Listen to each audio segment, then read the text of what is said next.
Since we're about 9 minutes behind, I'll call the meeting to order. First item of business is to approve the adopt or amend the agenda. I'd like to make an amendment if I could. Jess Hyman, Ward 2. I'd like to move the thank you and recognition for Postcard to the beginning of the meeting so that we can cut the cake and eat the cake while we're meeting and to do it soon. So 6:40 start time and we'll go to the back by 10 minutes. Yeah, it's good. You got a second? And a third and a fourth. All right, all in favor? Aye. All right. So, I'll give the floor to you. I guess I'll do the recognition. You're good with that. Yeah. Just wanted to say thank you, Postcard, for everything you've done over the past, how long is it? October. So only been less than a year, but we've had better coverage, attention, tech support, and everything than we've had for a while. I really appreciate your diligence, the way that you've learned so much on the job, and really brought a good level of professionalism to all the entities and set up really good systems. And we just knew that you were always going to be there supporting us. And so thank you so much. We wish you all the best for your travels and know that you're going to be doing wonderful things when you land in New York. So thank you. Thank you.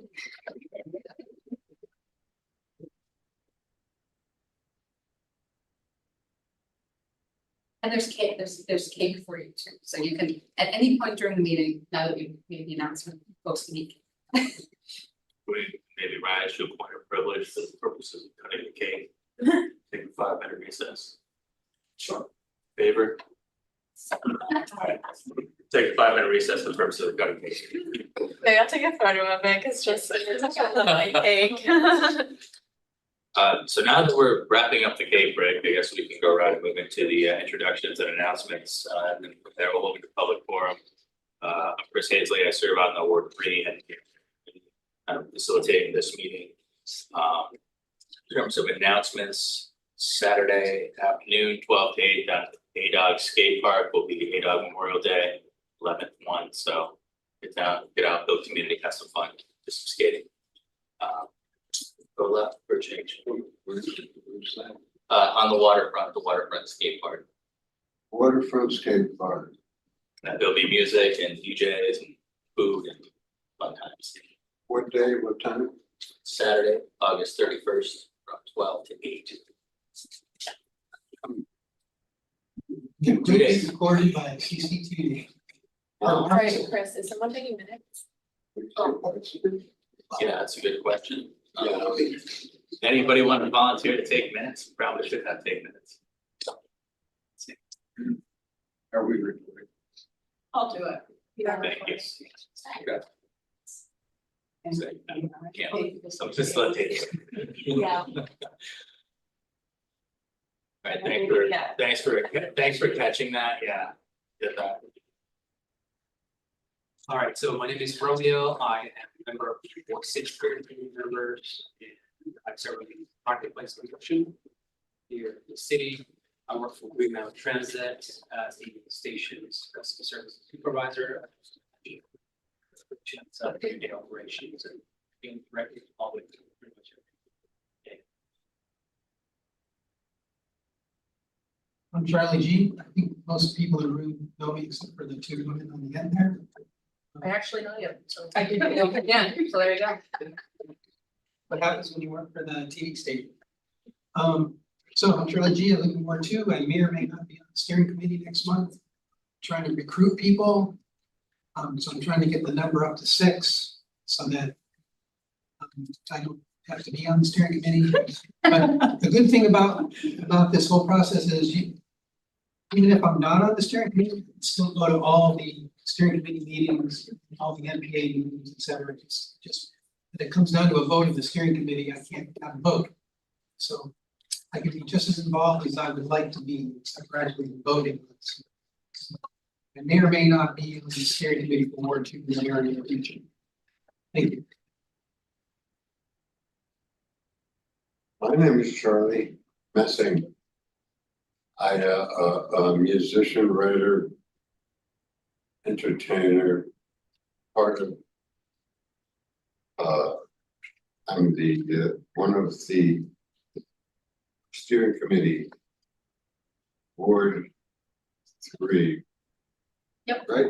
3, yes. We used to be conjoined. Ward 2. And, yeah, we are separate. You also do some stuff for BHA, Charlie. Is there, aren't you involved with BHA's resident council as well? BHA, yes, BHA Residents Advisory Board, the city's council on aging. And I plot a great many things. Yeah, I'd like to do something about the bulletin boards in town, the public display boards, which have been co-opted by one particular venue. That's good. My name is Tom Darenthal. I'm from Ward 1 and I live to Centennial Fields. I do a number of things, but I joined the League of Women Voters. So if you're interested, it seems like a group with a lot of organization. And it's been an interesting few months. I'm Robin Lloyd. I am in Ward 8, but my heart is in Ward 6. I live on Maple Street, so they keep flipping us around one place or the other, and I always associated with Ward 6, but whatever. And I am a member of the Women's International League for Peace and Freedom, which is friends with the women, the League of Women. Yeah, okay, thank you. I'm Bosca, I think everyone pretty much in this room knows me. And I'm a Ward 2 resident for the next few days before I leave. Yeah, I was involved with you all. And yeah, I really enjoyed working with you all. I've learned a lot from you. And I'm excited to see where the NPA is going in the future. Anyone online want to introduce themselves? Just raise your hand. Where are you going? What are you doing? I'm moving to New York later this fall. Oh, And in the meantime, got my-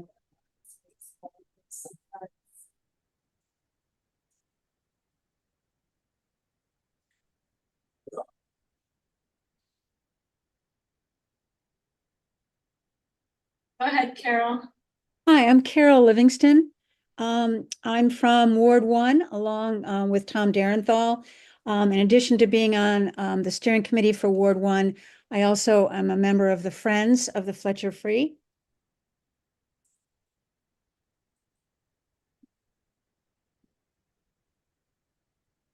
Anyone else online?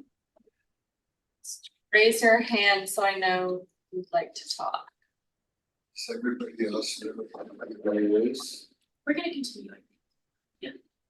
What's that? I think Kinda we're going gonna around the continue room. once we're done with the. He has spoken. Just here. yeah, if people could speak up a bit, I have my hearing aids in, but that doesn't mean I can hear you. Hi, everyone. My name is Ana Maria. And Friends of Finance. I'm Chanel Bastion, also with CEDO. We're here to give a little annual refresher for the finance committee of the NPA program. Hi everyone, my name is Erica Faulkner. I use she, her pronouns. I am a resident of Ward 2. Used to work for a couple different environmental nonprofits around the state, but I just started grad school at Vermont Law. And I'm Amy Reynolds, and I am steering committee for Ward 3. So I'm Jess Simon. I'm outgoing Ward 2 steering committee member. My term expires. Well, at this expires today or at this meeting, soonish. I also coordinate the Old Urban Community Dinner with like an amazing team of volunteers, and my day job is at CBO, the Shepherd Valley office. If you know it, too.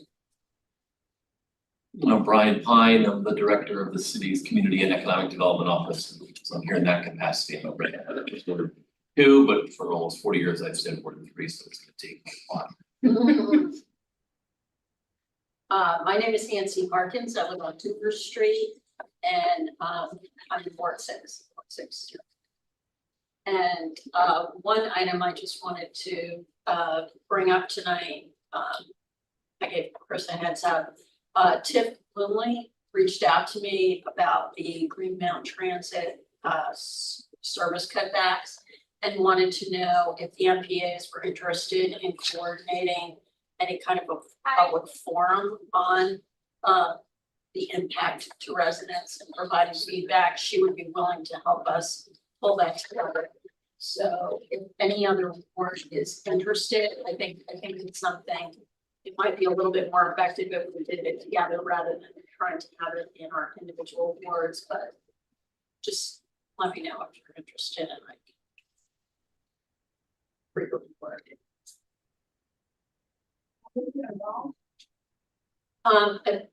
I think we would just bring together the appropriate people to talk to the community. We find a room, schedule it, publicize it to all the boards. It would be at a night that didn't conflict with the NPA meeting, so multiple boards could participate. So I think some boards are going to be affected more than others, but it's a bigger issue than just one board.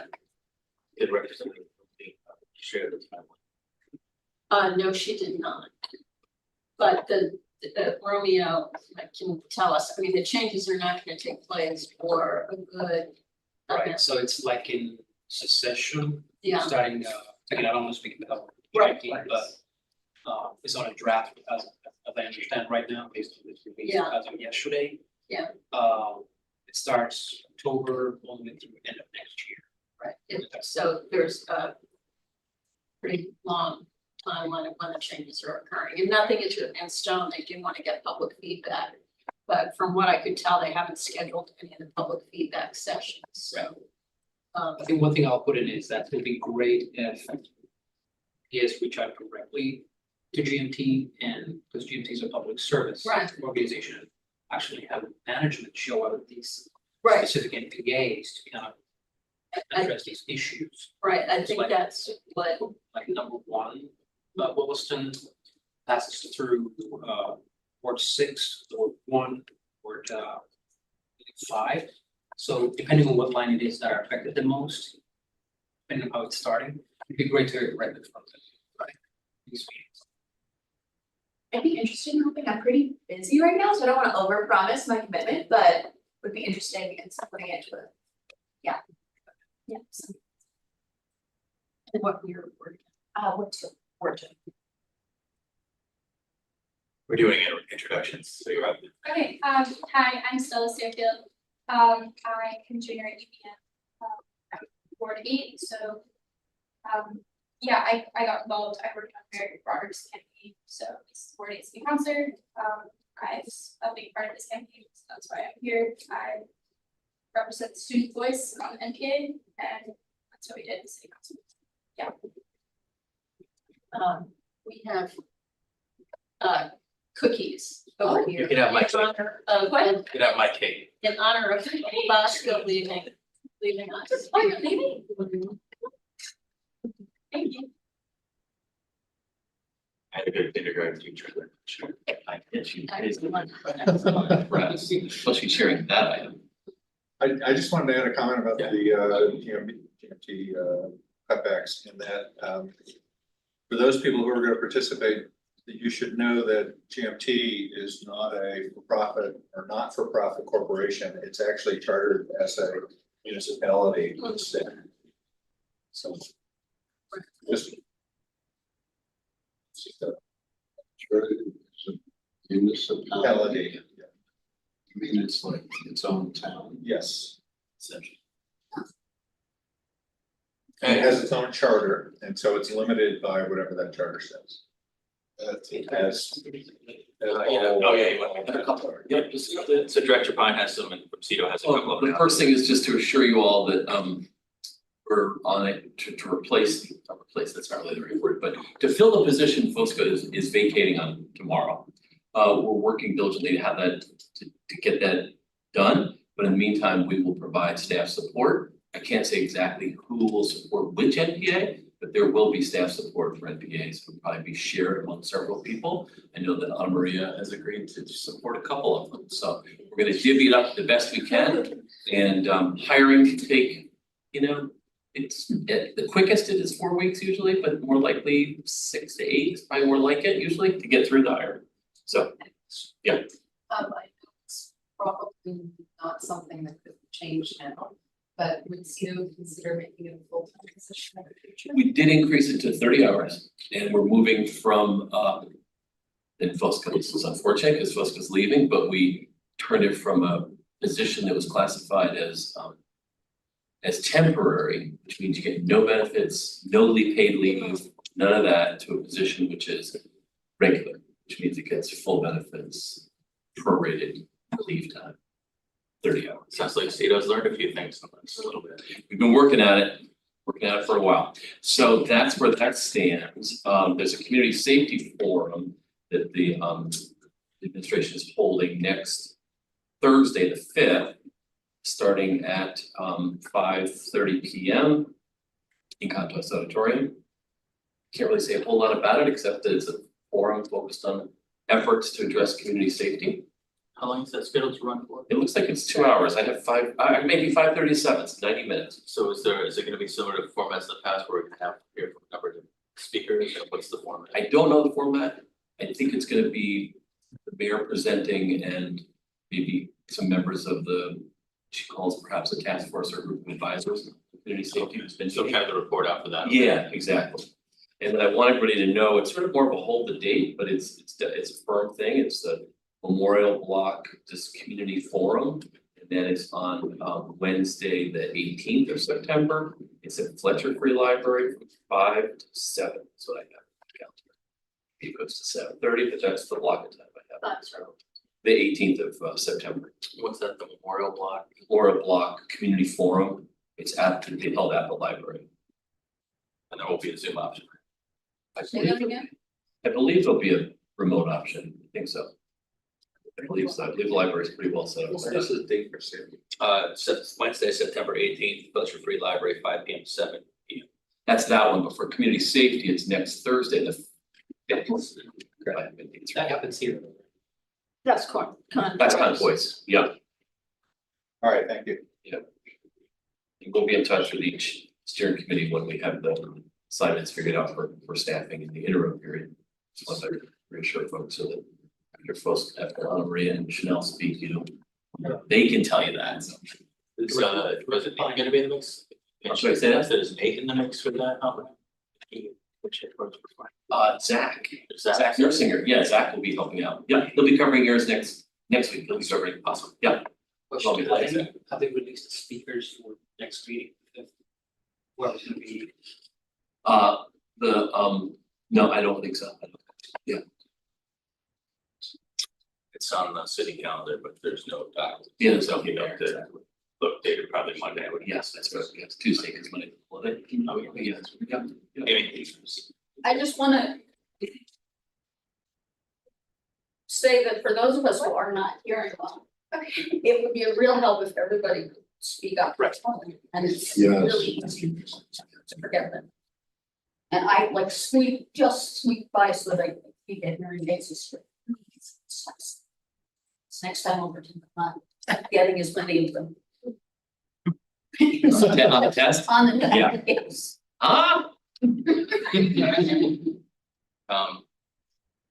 Joe, So, yes, Brian a question? Sure. Could you give us an explanation of why the NPAs are not included in the selection of the upcoming change in staff? That process, there's no hiring panel formed yet, the job hasn't been posted. So are you asking if the NPAs could be included? Yes, well, the NPAs were always included. I understand that's your recollection, Charlie. That's not necessarily how the record doesn't show that they were always included. So, I don't know about a group this big to be a hiring panel, so I think if you have an idea of how to structure that, that'd be helpful. I will just jump in and say we have 4 districts, maybe one NPA rep for me, 4 NPA reps or whatever. 3, however we did about the communities. There's all, I say that just because like all of these, that we know that all the NPAs have different characters, and so it's, I think we only have 8 reps, but if you look at the kind of the districts, that might be a approach that. Okay. Would it be helpful maybe to have what the process for hiring often is, but maybe we could have final candidates meet with a few of steering committee members instead of having it be like first or, once it can come down to like 2 people. Have it open more publicly. I don't know if that works within your guides and your requirements for hiring processes. But my old organization used to do that where the first round was always like a much smaller group, and then the last week I would in the office would interview and just chat and get to know their folks. Yeah, I'll talk to the HR department. Really, they generally tell us sort of how to frame these things around things like, there's legal issues around hiring. So I just want to be careful. I don't want to overpromise and underdeliver. So I'll take the suggestion back to everybody and just discuss that. My recollection is that was very similar to the process that the school district could use for superintendent. They would whittle it down to like the 2 or 3 finalists, and then they'd have a series of community meetings for finalists. Go back to the final decision. That way the community has. Sure. Anybody else have anything they want to add, introductions? Okay, so just to Kind of clarify, unofficially rolled into public forum, I think, so. okay, so just to clarify, so I was on the panel that selected Pitt Kiomaniban. And Lee Terhune was on the panel that selected Jenny Davis. So I know that was the procedure in the past. Just one NPA member though, was it? No, there were several. Oh, there were several. There were literally, most of the people in the room were from the NPA steering committees. And only 1 or 2 people from the CEDO staff was actually in the room. Can't recall exactly who got a vote on it, but I do remember voting. So I'm just saying that in the past, the steering committees were involved in the selection. In each case, there were like 3 or 4 final candidates that he came in individually and spoke to us. I don't know if you've hired lately, but it's a different hiring environment, so you're not really referring to today's hiring environment Yeah. post pandemic. Yeah. Also realizing I didn't announce myself earlier, Erica, she her word too. Also just going off of it, I do know like HR best practices have super changed in recent years, and so a lot of folks they especially in government spaces, folks who have grant money, they are required to like not have an opening hiring process out of respect for folks, because not everyone wants the entire community maybe knowing that they're looking at other jobs and other opportunities. So I do think HR practice has got smaller, words are hard today, sorry, more private, and that might be part of the reason why we're running into this issue.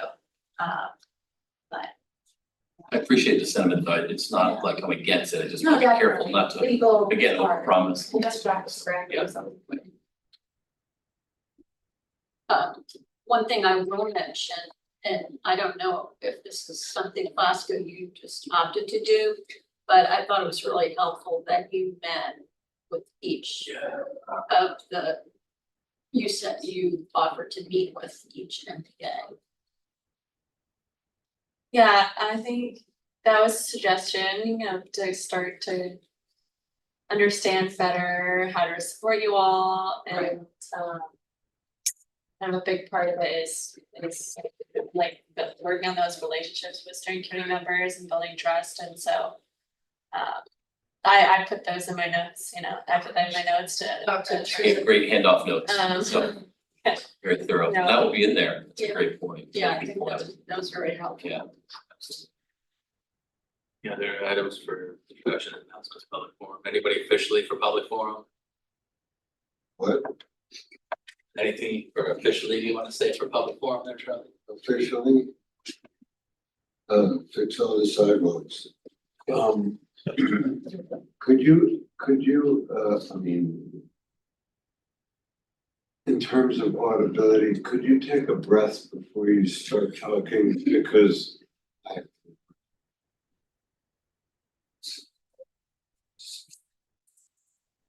So we'll use our outside voices There you here. go. Yes. Like camp, Yeah. camp. Better t-shirt folks here. All right, try to turn it up now. Usually, most of the time, people tell me to tone it down, but well, it's a big room. yeah, I just want to give a shout out to our friends from wards 4, 5, and 7, who were apparently not able to make it tonight. We miss you, we wish you were here, and we hope to see you the next time. Well, Word 5. yeah, ward, we got a ward 5, who's ward 5? Sorry? We have a ward 5 here? No. Yeah. I misheard that number. Ward 5 and ward 4, 5, and 7. Okay, yes. So what words are here? 1, 2, 3, 6, and 8. Wait, okay. Did everyone get to sign it? So I'm gonna pass it this way, that's why we pass it at the end. Doesn't come by.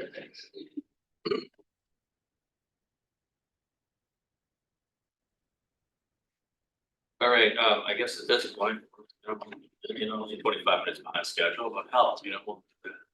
No, we're not, because we already have the cake, so. Oh, so yeah, thank you. Someone knows how to do math, not me.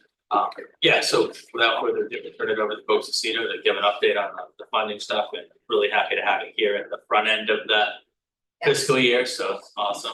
Yeah, so, yeah, thanks for having me. You may remember I attended a meeting towards the end of last year in hopes that I could get this going, that we'll have somebody just do an annual refresher to keep everybody, especially for new members, and to help your process continue to flow and to help you guys achieve the goals that you have. So for FY 25, as you may know, each ward was approved for $3,000 per ward. So that will be your starting budget. That can change from year to year depending on what the city allocates and what's approved in the budget.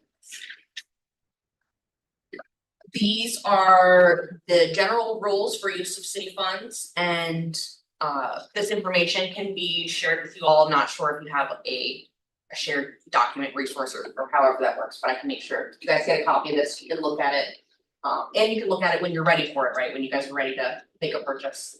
Can this be available on the city page, city clerk, this same. We can add that. Maybe, yes, Yeah, probably, yeah. That's a PDF format, so We can attach it to this yeah, meeting, yeah, it'll be. Yeah, definitely, yeah. and then it's also going to be in the Google Drive that all the steering committee members have access to. So I know a lot of people go to city clerk, it's much more easier. Yeah, and sometimes this stuff is, right now you're not thinking about doing a reimbursement until you're thinking about how to do a reimbursement, so make sure you can find that and see it when you need it. So these are some of the general rules that NPAs, some of your general NPA goals that were set forth in the resolution that created the NPA program. I'll just read through them sort of quickly. To be open and accessible to all voters of the city residing in the ward, to provide ward residents with information concerning city programs and activities, to help obtain resident needs, help provide residents with an opportunity to make recommendations related to government decisions, to provide advice to city commissions or the city council relating to community development, housing programs, city's comprehensive development plan, waterfront planning activities, and city budget. Again, those come directly from the resolution, and so my understanding, as long as the your use of funds is related to one of those NPA goals, great. That's what we care about. So this is what the general yearly timeline cycle kind of looks like. The dates sort of change, but it's generally the same. So we have the beginning of the new fiscal year, July 1st, that's when the budgets refresh. The vote budget is at ward. So the idea behind that is that ideally the NPAs create budgets right, towards the beginning of the fiscal year and communicate those to CEDO so that we can help you use the funds throughout the year.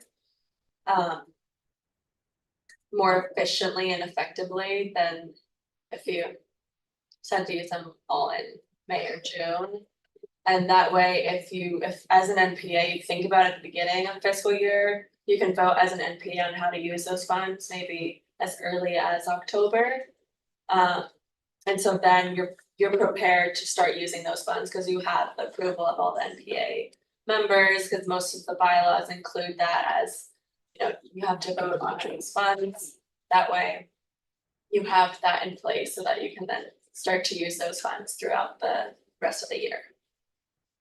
Great, yeah, so the deadlines are sort of flexible. Again, this is kind of new. We're just trying to figure out like what kind of process can help you guys to use the funds and keep things moving, because things come at you fast. June every year comes at us really fast, and all of a sudden it's like, okay, what are you guys gonna spend your money on? And it's usually just like, how can we spend this money, not like, what did we want to spend the money on to begin with? So, you know, so as we've been thinking long term. So then the rest of the year, all year you can submit personal reimbursements. We're really hoping that by the end of January, that maybe we have all the first half of the year reimbursements submitted. That's what we're aiming for, hoping to get like, you know, even 80% of them. So keeping that in mind, anything that you spend between July 1st and December, that's kind of what we're aiming for, so that they're not all happening in June. This will also help to give you guys a more accurate picture of your budgets, because then we can kind of give you a mid-year update of where you're at then versus when everything's happening in May, and then it's kind of hard to turn that around and tell you guys, okay, here's what you've spent and here's what you have left, and you've only got a week or two to spend it. So those are the things we're thinking about.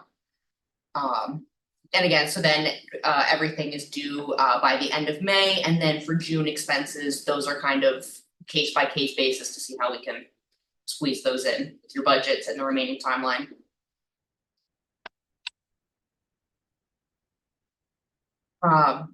So this is what the purchasing process looks like, sort of individually. As a ward, you'll decide how the budget should be spent. This can be kind of general. You decide you want to spend so much on advertising, so much on some of the other things, so much on your community dinners, just kind of giving you a general breakdown, and then can get a little easier from there. We have an NP budgeting tool spreadsheet. It's just a really basic budgeting spreadsheet to help you all put those pieces together. Hopefully that's helpful. If there's any way that we can make it more helpful, just let us know. It's also in the Google Drive, yeah. Perfect. Yeah, so just thinking about what kind of goals and projects you want to accomplish, and maybe what kind of vendors and businesses do you want to use to get that done. And then that's something that the NPA coordinator can help to bridge that gap and keep those things moving. Because I know this is like a real sticky piece. How do you accomplish those goals? So there's two different methods. The one that everyone is familiar with is the reimbursement. You go to the store, you buy the thing you need, you submit the receipt, you are paid back. A new piece to that is that we are allowing folks to request their check be picked up here at City Hall, just to try to speed things up a little bit, because reimbursements can take a long time to get the money back in folks' pocket. Just the speed of the process here. So if that's helpful to you, let us know. We can arrange for the check to be picked up at the 3rd floor front desk, if that speeds things up for you. The other thing that we are trying to put in the process that is still taking a little bit of time, but I still have hope, you know, is figuring out how we can pay vendors and businesses directly to take out some of the reimbursement piece, because it's not necessarily equitable to have somebody have to have the money in their pocket to begin with. And maybe you guys have goals that you want to put a larger part of your budget into that maybe somebody doesn't have out of pocket. So we're just trying to figure out how we can make that work. So what we've come up with is there's a form that goes with it. You would request from City Market their catering services, and you still submit for approval. But once it's approved, then you would have City Market send us the bill. That's the hope. So then you're not paying city market. We can very easily work with city market to pay them, or they invoice us, like just vendors like that. That's something that's doable. It's just the timing of it is a little tricky. It has to be done a certain amount of time in advance. But yeah, trying to work with you all on that. If you have any kind of tips or suggestions, we're definitely willing to hear it. Excuse me, I don't know if anybody's ever done this. We didn't use the form, but we, Ward 6 did this last year and it worked really well. Great, yeah, I know we had some of it, and parts of it were like, yes, this is great, and parts of it were like, it's just some of the timing, it just takes us time to get stuff done, It was yeah. timing because what we were getting, they had to order and. Right, yeah, maybe it works better in some cases than others, so any feedback you have would be great, but yeah, it's still fairly new, but we've had some success with it, and again, to prevent people from having to pay out of pocket. Like all the comic printing and stickers and all that, that was all through that process, and some community dinners that had some larger payments, like, Wards 4 and 7 use that. Large It works, it works, but sometimes it's really helpful to get that form with all the information in one place, so that person in my position can then figure out who they need to contact to get payment done and everything, and the finance team. So, and then the last piece of this process is requesting your ward budget updates. We're always happy to rerun your budget and give you some information to let you know where you stand. If you want to request those, quarterly or before one of your meetings, we can always do that. Just let us know. And we will only report back to you things that have been officially paid, so if you have things still in process, they might not show up, but we can always discuss that. Is it necessary to make a request, or is this information something we can just see online? Because it'd be handy to be able to say, all right, out of our $3,000 budget, we've already spent $1,200 and this is what we have. And then we know ourselves that we've already spent some other money that's probably hasn't been reimbursed or hasn't been seen, that charges haven't been seen by the city. It'd be nice to be able to look at it. Right. Maybe Part of the budgeting tool, and if that won't work, if it's not giving you the answers that you're looking for, I can definitely take a look at it and see what I can add to it so that you can both like kind of re-budget and see what you're planning to spend, sort of like capture both of those sides of it. Yeah, I was talking about real amounts, so if we Right. budgeted $300 for something, but it turns out that it really only cost us $270. And our outstanding amount that we could exercise is pretty nice to see.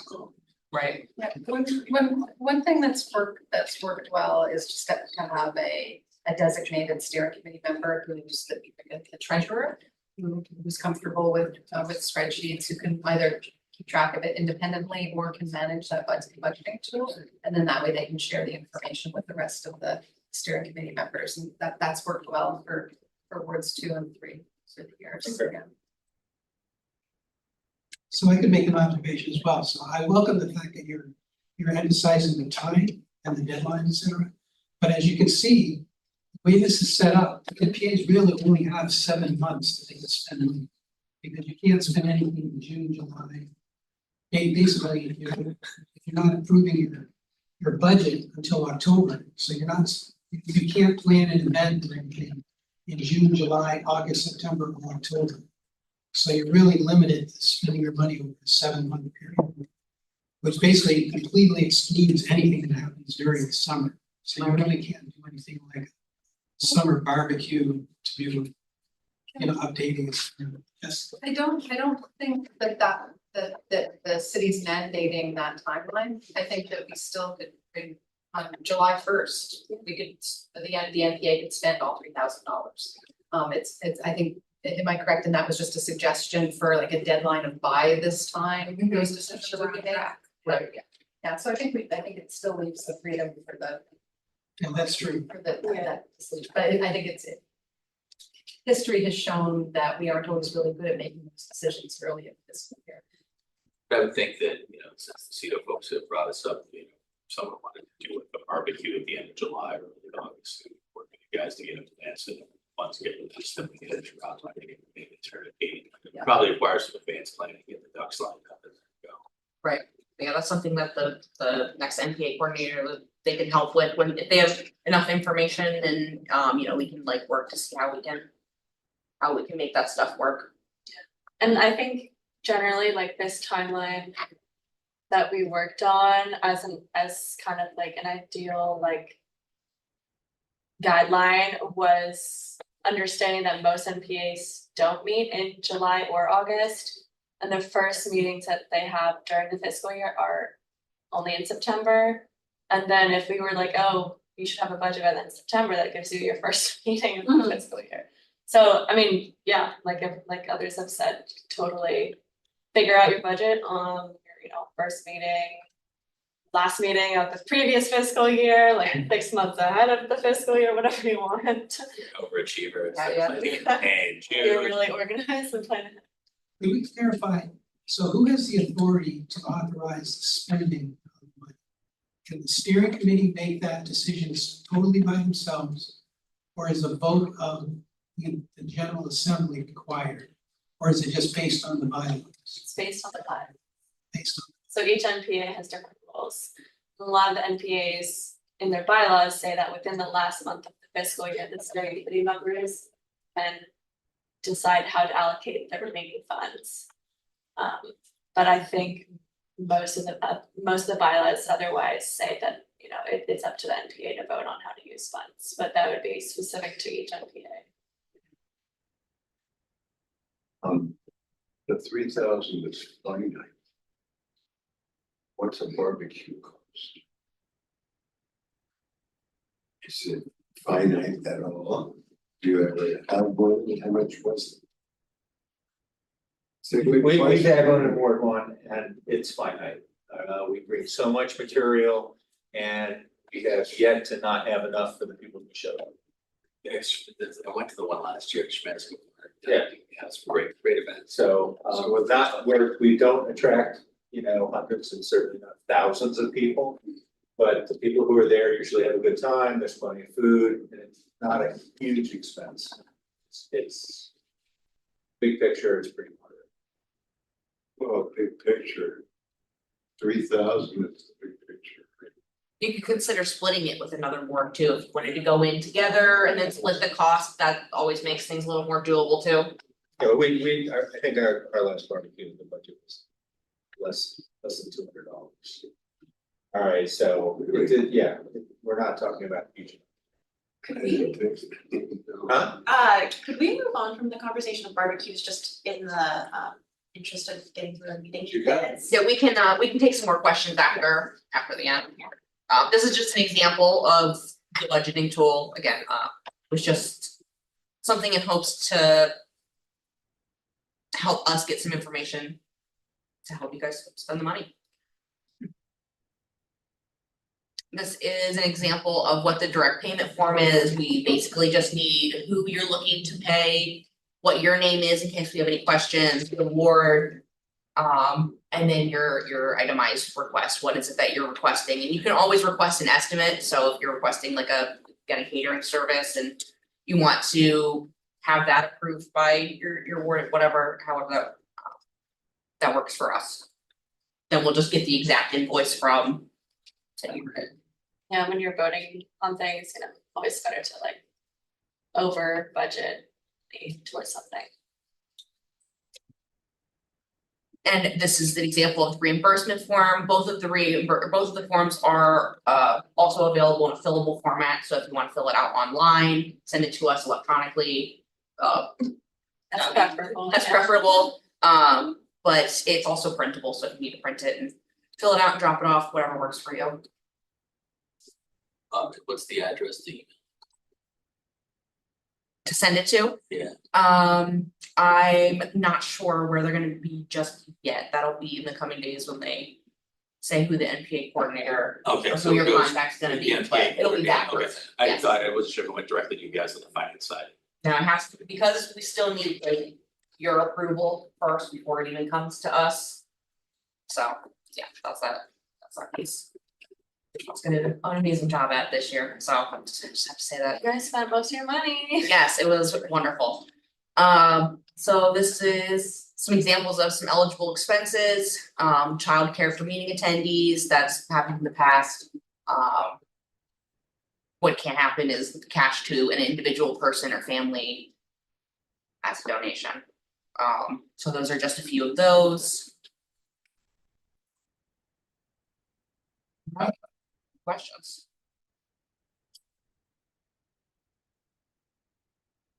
Okay, see, any, Actually, one question, Okay. on the presentation, are there emails? Just so folks, when they go back to this, can look and remember who to email. I think that my email is something. Okay, I'm not totally We can- positive, but if not, we Okay, can. or even in the notes or something would be great. Yeah, Thank you. I have a question, so to see the website, is there a place where these forms can be created, where people just go to the website and fill, send it directly through there rather than through the coordinator or anybody else?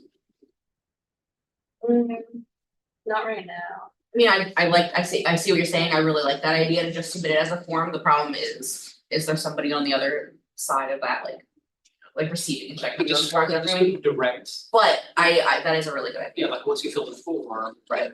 the coordinator will be alerted, hey. somebody- Right. We're also going through a transition now with the city website, so it sounds like soon we're gonna have a new website, so maybe that would be an option in the future, but it's, yeah. But that's We're something kind of that we could look unsure into. what the new website would, like.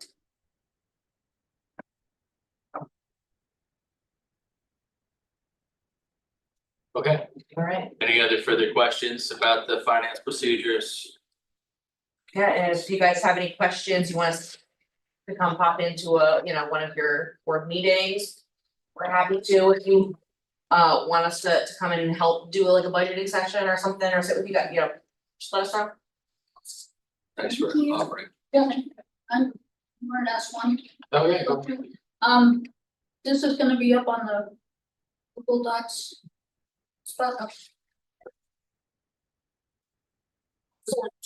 Thanks everybody for having us. We're gonna sneak out of here. Thank you both. Yeah. Oh, you have to stay to do the Zoom, don't you, I'm right? You have to stay to do the Zoom, though, don't you? Not today. Good, good. Next time. So next up is the update from the the city council subcommittee, community development, neighborhood revitalization. Ad hoc committee, that's the group that's put together to help flesh out and determine the relationship between the city and the NPAs. I don't think we have a formal name for that committee. I'm one of the 3 reps on that committee. Jonathan Chapel Sokol from Ward 1 is the other. He's out of town, and Lena Greenberg from Ward 5 is also on town, and they're out of town as well. So basically, we've met once. What we are doing is we started with the resolution, trying to figure out what issues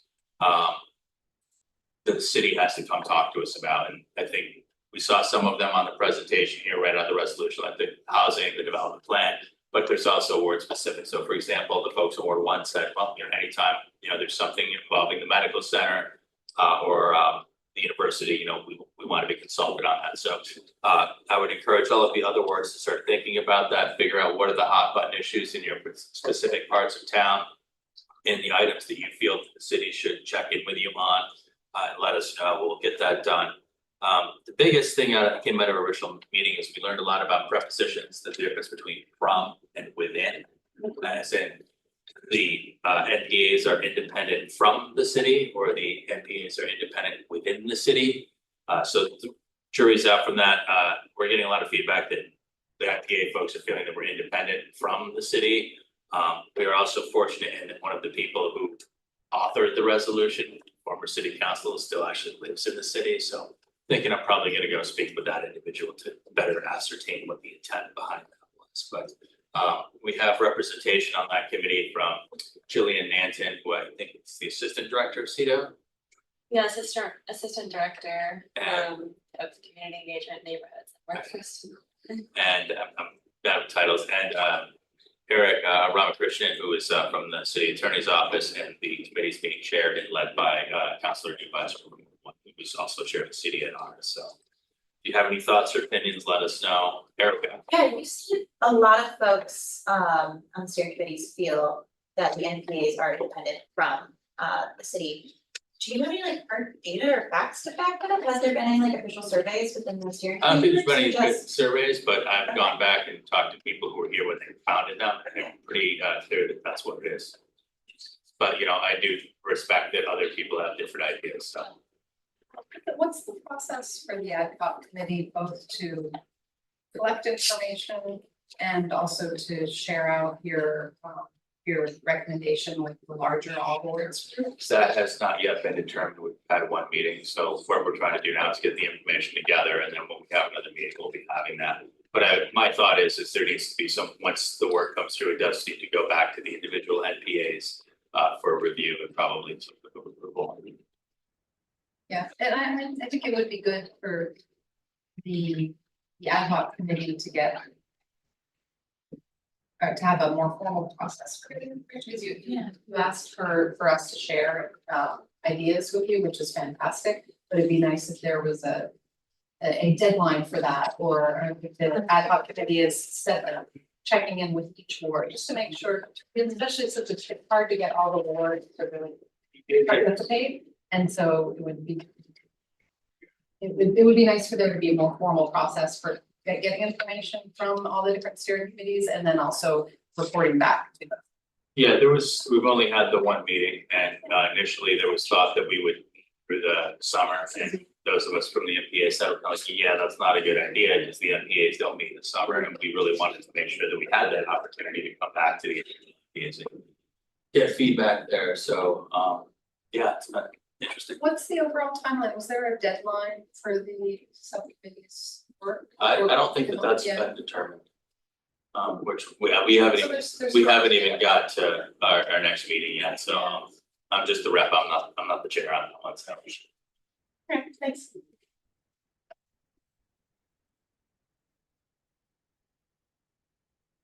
That's it, so open discussion on gun violence, I think we're all aware of what happened recently on Church Street. I think a number of us are also aware that several years ago, the city council passed a charter change that would essentially limit firearms and weapons into bars. I think that's kind of a no-brainer, guns and alcohol generally mix. You just want to throw that out to see if there's anybody thought of. My thought was the NPAs could potentially one or more or all, put forward a resolution calling on the state legislature to take that up. It did make it to the legislature, and then I think it just kind of died in committee, so. Tiff Lindley and Mary Catherine Stone are gonna introduce that. They're gonna introduce a bill to ban guns in bars. Yeah, that means searching people, right? That kind of does imply that, yeah. Like what's the like Celtics. Well, it depends. I mean, Back checks, like they do at a lot of concerts. I have been to visited other cities where I've gone to, like, say, a hockey game and going through a metal detector, they got the wands. My personal feeling is if that does come to pass and there is a gun violence incident on the premises of a given establishment, I would hope that the penalties would be appropriate for that. If there was a lapse in security that led to an injury or death. Oh, correct me if I'm wrong, but the shooting that just happened was outside of the bar. Correct. So, like, what exactly can we do about that? I mean, I realize, I know they were probably inebriated, but I mean, it's. Yeah, they got crazy and argued in the bar. Then they were thrown out of two separate doors, and the one found the other shot. But to your point, the person that exited, they had the gun on, which means that they had the gun on them while they were in the establishment. And that's kind of my concern, is like, how did this person get through the door with a firearm to begin with? And right now, I think it's up to the private establishments to determine what their policies are. And it sounds like there may be some variation there on how strictly or what they do, but Anyone reached out to them or has anyone spoken, this was, that's weird. Do we know, like, if they're doing anything? Who do you mean like they, sorry? The people in charge of this, where? I don't think we can legally do it. Yeah, they don't really have the legal, I don't think right now they have the legal right to stop guns at their doors. But it's just back to. Actually, I think they they do. They do. It's a private establishment. they can. Okay, They I grew up in Pennsylvania where saying I have that there. Yeah, different world, Oh, that's fair, I'm glad this can't be, that's on Church Street, I understand, like, I mean, I think you could, if that's possible, that would be somewhere to go with it, that is like.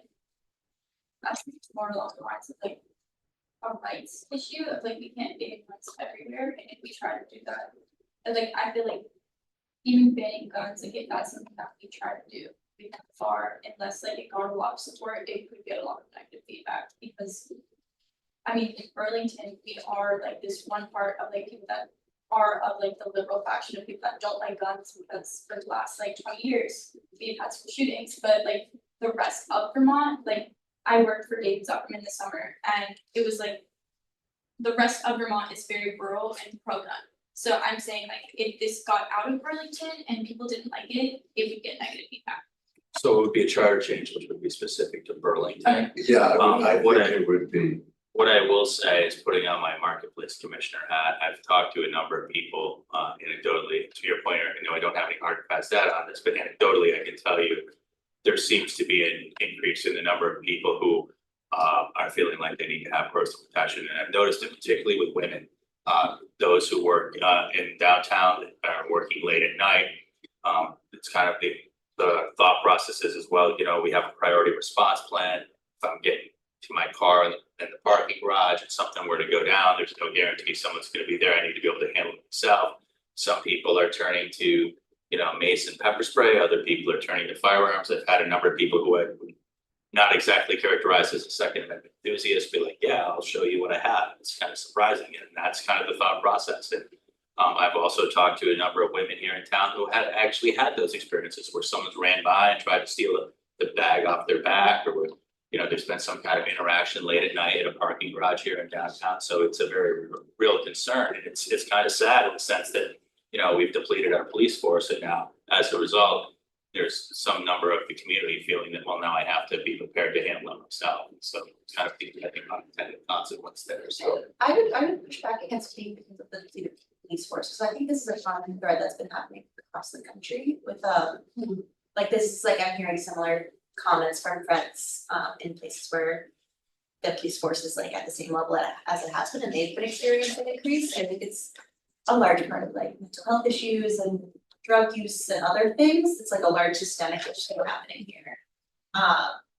But I do agree that like things need to change, and it's not good. yeah, I'm just kind of, you know, sharing the feedback that I got. The feedback that I got from university is basically like, you know, we have a depleted police force, a priority response plan. I don't know that I'm gonna get the response when I need it, so I'm feeling I have to take other measures, so. I remember I was here when they had what they considered a fully staffed police force, and things were crazy, and people didn't always follow the rules, and we were fully staffed when that stuff happened in front of the bars on the main street, and some of the cops were rough, unnecessarily rough.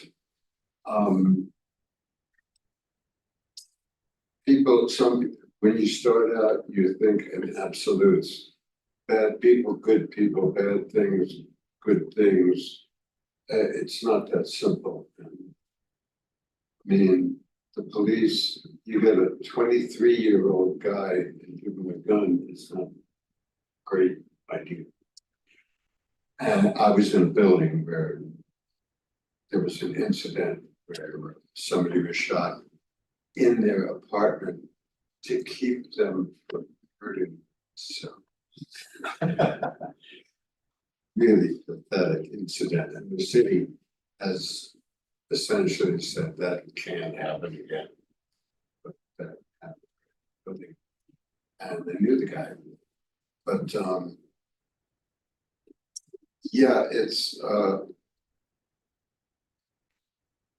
there's gotta be some system, and we have to believe in the police, and unfortunately, if you say anything, they say, well, we don't have all the police. And I don't think that should be such a crutch, excuse me. I think whoever's there is there. And if they want to get more people and they're trying to get more people, then they'll get more people. But whoever's around has a job to do. The default, you say anything about crime and they go, oh, well, we were defunded. Or, oh, everybody left. It's like, it wasn't so. Sometimes policies and good leadership stuff. I have found through going to city council meetings last semester in spring that Mila talked about, I believe it's Mila talking about hiring police officers. The problem isn't that like we can't hire them. No one wants to work as a police officer here. Like that is the problem because like each year it's gotten like significantly worse, and it's not because we're like now we're not continuing to defund it. We're funding it. It's just no one wants this job. So for us to like say this, like if we had more police, like we're already trying to do that. No one wants to do it. Well, not no one, but I know what you mean. Yeah. It's discouraging. Like if you look at the numbers that Milo like presented at that meeting, which I want to say was April or May, like each year they hire a specific amount of people. They just don't have good retention in the Burlington Police Department. So that's just something that I wanted to point out since we're on the topic of that. So to make it, you know, just as good a place to be a policeman as any place else. Well, the problem is in Burlington, it's incredibly expensive to live. And so why move here to get a job that doesn't let you live somewhere else and have the same job and wouldn't be paying the cost of living in Burlington. So the Burlington Police Department is, I think, one of the highest paid people here. At one point, there was a $50,000 sign-on bonus, a retention bonus of $10,000, based on the conversations that I've had with both current and former officers. It's not a question of compensation, it's a question of work environment. There are a number of officers who have left BED are now employed at the police services. If you ask around other your candidates, you can probably find them. I'm sure they would be happy to give you their perspective on why they left Burlington. Very familiar with Did they? Hopefully, My comment is really that, I think when we talk about these things, we need to be balanced. And it's really hard to have a meaningful conversation if you're trying hard to be balanced.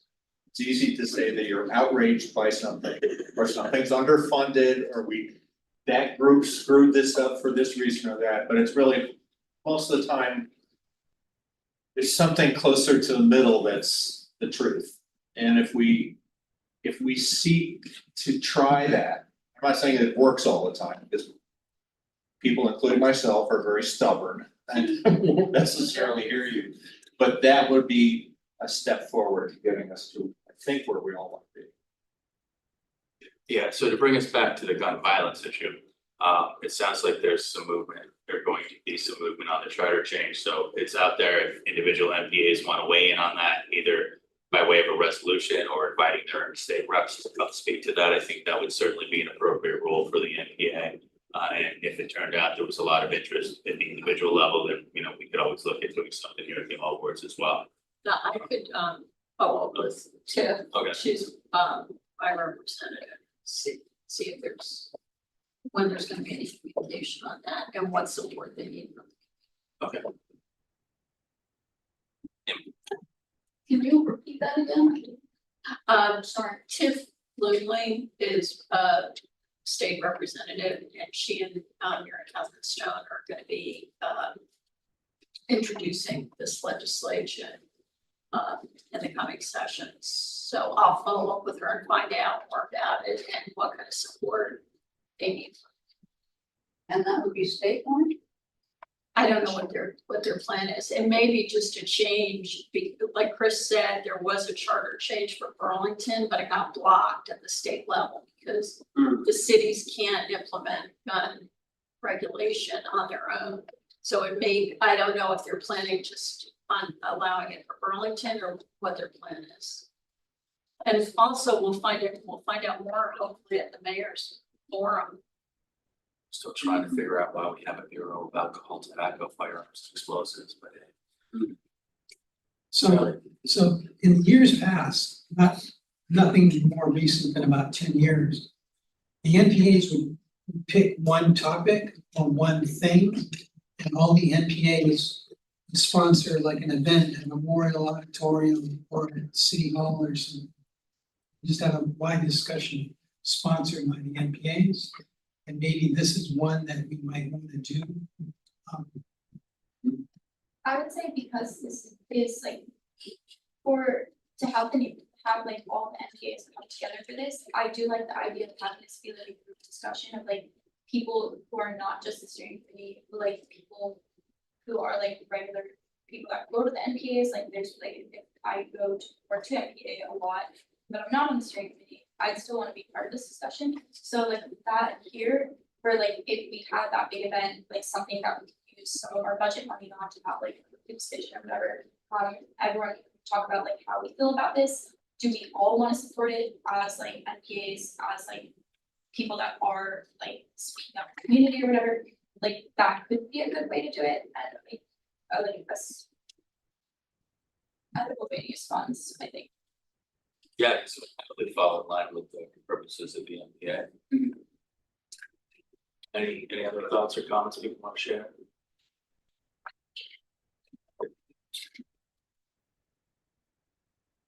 We're actually back on schedule 5 minutes early, so a lot of it's worked out. So unless there's other topics, we can adjourn 5 minutes.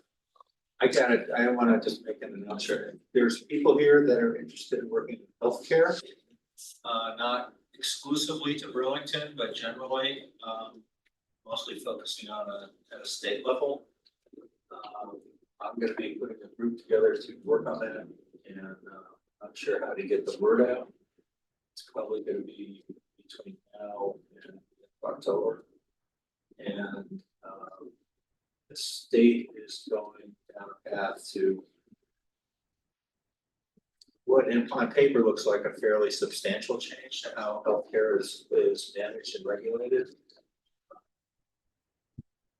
think it'd be us to make sure we understand what the state's doing. They've got an agreement with the CMS, which is Center for Medicare and Medicaid Services. yeah. So, and it's a brand new thing. I think it started just a month ago. So. That's at the state level. And I'm personally, and I'll get off my soapbox, I'm personally interested in what the city's doing, because as far as I know, we're still self-insured. So we probably use an insurance company like Crossing Blue Shield to handle claims, but we pay whatever the charges are out of the pocket. There's no insurance per se. So if somebody has a disease that requires $1 million, well, the city's got to cough up $1 million. Anyhow, that's it for me. I'll entertain a motion to adjourn. Just before, I had an idea that I really want to bring to the board NPA. I was wondering if anyone else would be interested in joining us in on this. So having like an event or just like hygiene kits, like if we spend some of our like budget money or together or not together, or like creating or like having an event where you put together hygiene kits or just creating hygiene kits our unhoused neighbors, I think that this would be a good thing to do. And a good way to spend the money, because I mean by January or May we're like, okay, we have all this money, what do we do with it? this is something that helps the community, and I think it could be a good idea if other people are in on it. I haven't like really like pushed it yet, but I think the mailer that we did was good, but having hygiene kits that we give out to people that don't have access to this is also a good way to use them.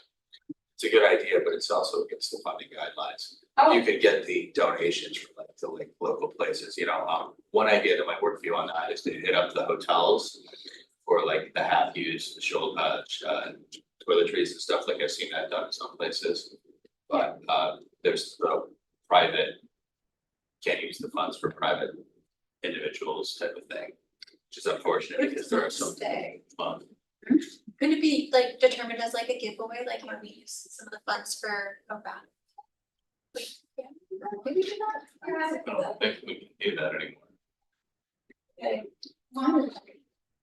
You'd have to make a case for how it Ties in with those goals Well- that were, made in the 80s. If you had an event, Yeah. I think it'd be a Have great an outreach. event where you're providing. we're gonna assemble these, we're gonna get the supplies, we're gonna assemble them, we're gonna get the community to give them out, we're gonna have coffee and cake or something. Yeah, so you can, Like show the elected officials that we care about this issue. Yeah. And that I way. also think it's a great community event to get Yeah. folks together and then Have talk a about it. path to get funding now. And don't we have community block grants from HUD? yes, That's a And little bit. that's, I don't know, it used to be hundreds of thousands of dollars. I don't know what it is now, but if you're talking about a relatively small amount, I mean, hundreds of dollars. That would be a suggestion that would probably get funded. I don't yeah, know if I any think, rules- absolutely right, 'cause I do a lot of business donations, that would also be great. I mean, I don't think we'd get enough through donations, but if people were able to like just have a drop box or just bring to City Hall or like bring a toothbrush or whatever, that is something that we can do. Local businesses. Yeah. You might wanna do some like an informational interview with someone at like COTS or somewhere else, I'm trying to think of other organizations, and just see kind of like what are the supplies that folks need, cause I do know a lot of times like what folks think to donate are not necessarily what folks who are experiencing homelessness and houselessness actively need, like people are always doing like cans of vegetables, but in reality they might need like seasoning or something like that, so. And maybe, so you might get some more information of like, oh, we're good on toothpaste, but or we're good on toothbrushes, but we really need toothpaste or something like that. Just to make sure that what you're doing is targeted. I love the idea. I don't have capacity to help, but I love it. So let me just point out something. So the different types of things that money could be spent on from the NPAs has changed dramatically over the years. So my point would be that this is another example of where CEDO or the mayor's office has changed the guidelines for what we can spend our money on, and they did that without consulting anyone on the steering committees. See, they just changed it. Point of order, the Go ahead. guidelines have been exactly the same since the 80s. It's how they've been interpreted and how loosely or tightly they've been That's true. allowed us to use them, so the guidelines haven't changed. And It's the interpretation. I just think they firmed up on how they interpret things, and like, I think it's important that we're staying within equal or legal rights and everything. Like, I don't think it's necessarily they're doing this to spite us. I think it's because they're doing it legally. They have I'm to. just saying that they did it without consulting with the steering. Well, I don't know if they could consult, if they like find out from legal that, Yes, oh, we yeah, can't do this this- anymore, there's not really consulting, it's Yes. just, this is how the rules have to be. Like, I would say if you want to change something. Like the rules for funding, I would say go to your city councilors, cause they are the ones who can actually make that change, like that's not up to us, we just have to follow. They're just. What the resolutions say and. What was the example? I would say to go to your city councilors if you want to make changes related to how you use funding, for instance. Cause that would probably be some sort of resolution that they would have to pass or something. I'm not 100% sure that's out of the city council. The most recent guidance I saw came out of the city attorney's office, and it was a memo dated 2019. I have a copy that came around like that, but Yeah, if you go to the original resolution that established the NPA, basically like, that's what says, you know, this is the purpose of NPAs, and those rules for funding which were up there were just like the listed purposes of NPAs, which is how they were, what were listed when they were created in the eighties. Yeah, so like, once they made the rules, the attorney's office is the one interpreting it, but if we wanted to use their city council, have them issue a new. Yeah, they can pass any resolution. Yeah. Yes, we call it about a Scotch law versus regulation. She's right, 2 weeks. Or in past. They were hired before. Okay. Good, okay, so we're no longer. Amy. So, thank you. I would just say that it might be useful just to have people from CW come and tell the NPAs what was coming down the pipe. Yeah. Even if they can't get, if we can't have any input on it. In general, it's just that I got from the presentation was like, when it's supposed to be used to engagement, to bring people out to meetings, to get their opinions on things. It's not supposed to be used for like things, which one of the things that for like food, for example, but. But if you spin it to be like, this is a community event to like encourage, like, because we wanna increase the number of volunteers who are coming to our meetings. You just have to find it. Okay. It'd be great, yeah. If you can make a case for it, make a case for it. But, you know, I mean, I think it'd be a good idea to try and get more folks who volunteer in the community to come, learn more about the NPAs and have them start showing up, instead of the doers, our city. And there's tons of comics in different languages. You know, that NPAs can use, their stickers. 2 different like tablecloth options as well that you guys all worked on. It's, yeah. All housed in City Hall, so come get it. Our own mayor was great at saying, well, at organizing at times and saying the organization times. Public forums and input from the public. Memorial Auditorium, they had a giant event. And they got all kinds of opinions from all kinds of people on what should happen with Memorial Auditorium. And then they buried it good and deep. They were good at that. Where's So hopefully, tennis list? Did you get it? I have it here. Do you have my pen? Oh, yeah. with the new mayor. Are we looking for a motion to adjourn? At this point, yeah, you have to say, we're after 8 o'clock, so Motion, we can just adjourn. Meeting adjourned. It's like it turns on the.